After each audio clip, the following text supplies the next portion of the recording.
Hi, I'm Rowan. And I'm Calvin. And you're watching episode 15 of season 2 of In the Zone. Now, today we're going to be taking a look at the Twilight Zone episode, The Invaders. We're going to spoil it, so they better go check it out beforehand.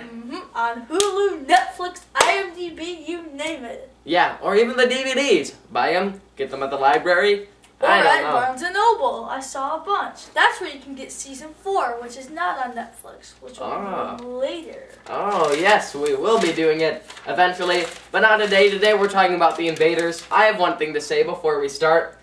Since the time that we've published our last episode on The Whole Truth and this one, today an event has taken place, and it's been a year since our episode on The Hitchhiker was published. So the Zonies is our annual humorous Twilight Zone Awards show, and now one of the categories was Scariest Episode. Now, as you know, at the Zonies, there was a situation where it was nominated for Scariest Episode, and I had the tie-breaking vote between that and When the Sky Was Open. I chose And When the Sky Was Open. Now, only later on did I realize that I made a big mistake, and I should have chose The Hitchhiker. And this has been a scandal that, I don't know if you and I have discussed it, but Zach and I have discussed how I regretted that. And to commemorate the 1-year anniversary of The Hitchhiker episode, I have made a term for that scandal, Hitchgate. Okay. It'll catch on. We show an old creepy house. It's a farmhouse. It's like out in the country. There's no electricity, no gas. It's all candlelight. There's just a lone woman who lives in the house. And she's pretty old. She's making some dinner. She's chopping vegetables. And then there's this boring scene where she's chopping, and then she gets a sharper knife, and then she's making some food. And this goes on for like 5 minutes. 5 minutes of... 5 minutes is a... No, it was not 5 minutes, but okay, it was a lot of time. Just like Ratatoing. Like too much. Just like Ratatoing. What about Ratatoing? The first 20 minutes is devoted to the food, how great the food is. Yeah, exactly. And so then she hears some weird, like, sci-fi noises, like... And then she, like, freaks out. She, like, goes under the table. She's looking out the window, then she slowly climbs up a ladder. And then there's a UFO. There's just a straight-up UFO there. One of the things... And then she's like... she does that the whole time. So she doesn't talk for the rest of the episode, just to give you that. I have a pretty negative view of this episode. One thing I did like is when she's going up, and then just the way that the UFO was revealed was very cool, because the attic set is very bare. It's very minimalist. Like, there's like a black wall and stuff, and then she just turns around, and there's a dang UFO. So that's, you know, one cool thing. Maybe the best part of the episode. She, like, sort of touches it, and then right, exactly. But then the noises repel her. She's scared. She's like, ooh, and she gets more and more scared throughout the steps. This ramp folds out, and then these footsteps come down. And it's like... And it's a weird little robot thing. The thing is, maybe one of the biggest problems with this episode is that, so it's like supposed to be scary, I guess. It's supposed to be a scarier episode. But these little guys, they're so funny. They're like these little guys, they go... They're like toys, they're not even scary. Yeah, they're not scary at all. So, did you find this episode scary? It's so much build-up, you feel like it's gonna be scary, but then it's disappointing. So then she throws it downstairs, and then another one, like, shoots her with these little Christmas lights it has. She, like, throws a lantern on it. She goes downstairs, and she finds one of those Christmas lights, but then it turns on, and she's like, ah! And it scares her. But then she finds warts, like, on her arm, and like, right here. And then like, she, like, gets a water and tries to wash it off. It's like, that doesn't make any sense. Why does she have warts all of a sudden? It's sort of interesting, I guess, but it just doesn't make sense. Like, why did we have that scene? Well, to make it longer, that's why. There's some more noises. Then she gets this huge spoon. And just starts, like, hitting the ground. She's like, but she's not getting any look. She hits into the bed, she hits around, like, everywhere. And it's just, you know, just a long scene of her hitting stuff with a big old spoon. And then she opens a door, sees one of them, closes the door. And then she's, like, hitting the ground with the spoon some more. And then she accidentally hits the candle and the light goes out. Then we fade to black. We fade to black. Then we come up, some more noises.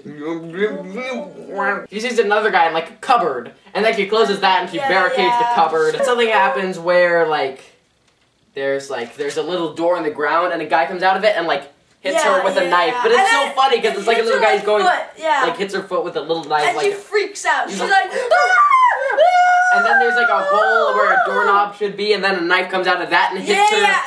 Yeah, and then a bunch of that stuff.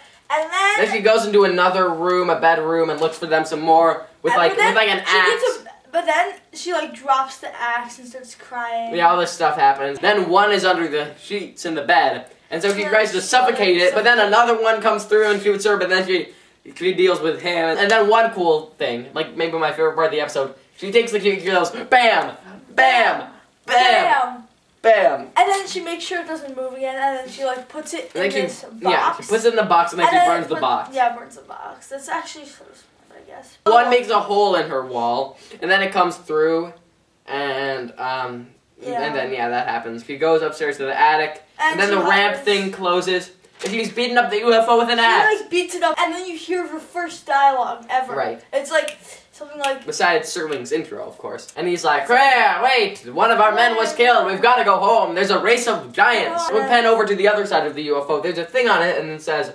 U.S. Air Force Space Probe number 1. So that means she's a giant. So she goes downstairs. The episode's over. Great. Discuss. Here's what I don't get. That part at the beginning with Rod Serling. How come Rod was the same size as her if she's a giant? Because Rod's a giant. What? I don't know. I never even thought of that. That's a good point. That's interesting. Maybe he adapts to his surroundings. Yeah, probably. Do you think it's a good episode? Do you disagree with me? Okay. I think I just like the twist. The twist is good. Like the twist. But that's like the only reason why I'm gonna give it like not a terrible rating. I mean, the only reason the episode was made for the twist, and I think that's always a bad sign. I feel like your episode could be good even if the twist was not included. The twist could be the icing on the cake, you know? Yeah. Like the Hitchhiker, if you take out the twist, it's still really spooky and stuff. I mean, it's not quite as good, but, you know. And then, you know, the twist, I don't really even care. It's like, okay. And here's what I don't get. The message is dumb. So what the message is don't go to space because you'll be mean to the aliens. Is that the message?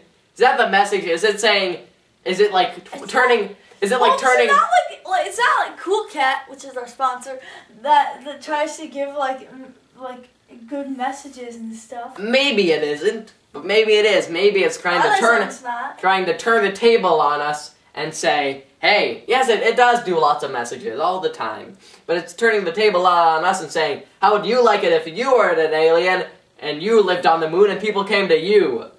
Boom. And that is dumb. That is just...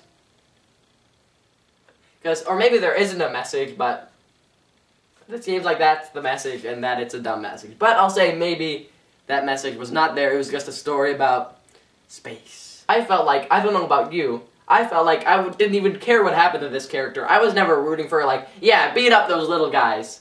I felt sort of detached. I didn't know what I thought. So Hugh wasn't talking because she was an alien and she doesn't, like, speak English or speak a language. Maybe she speaks and screams. I feel like I knew the twist going in, like, from, like, having heard of it, but... Well, there's no part where she should speak anyway. There's no one Right. But here's the thing. In other episodes, like, Where Is Everybody? Or King 9 Will Not Return, these characters, even though they're alone, they are talking to themselves, you know? Right. So because she wasn't speaking, did that sort of...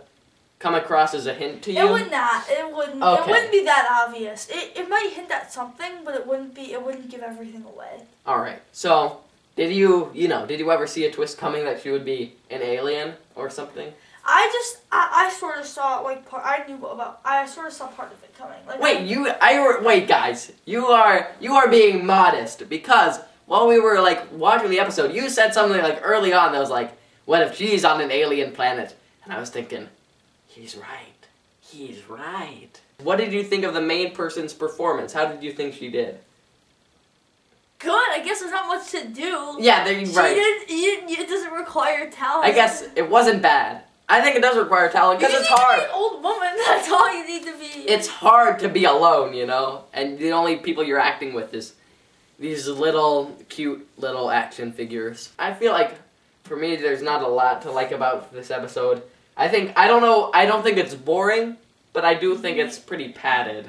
Yeah. Like, just repetitive and a lot of stuff that, this could be about 5 minutes long. It's like Gravity. A bunch of time of. Okay. Is there anything more you want to say? Nope. I'm ready Wow. to give it a rating. Are you ready to give it a rating? Then what is it? I give it a 5 out of 10. Whoa, a ringing endorsement from Calvin. A 5 out of 10. The only reason I give it a 5 is because the twist is good. Okay, you think the twist is interesting? Yeah. Personally, I don't really find the twist that interesting. Yeah, I think you kind of expressed that already. Can I lower my rating? No, why? I'll lower it to a 4. Wait a minute. I have What? 4. 1.5. Yay! What a...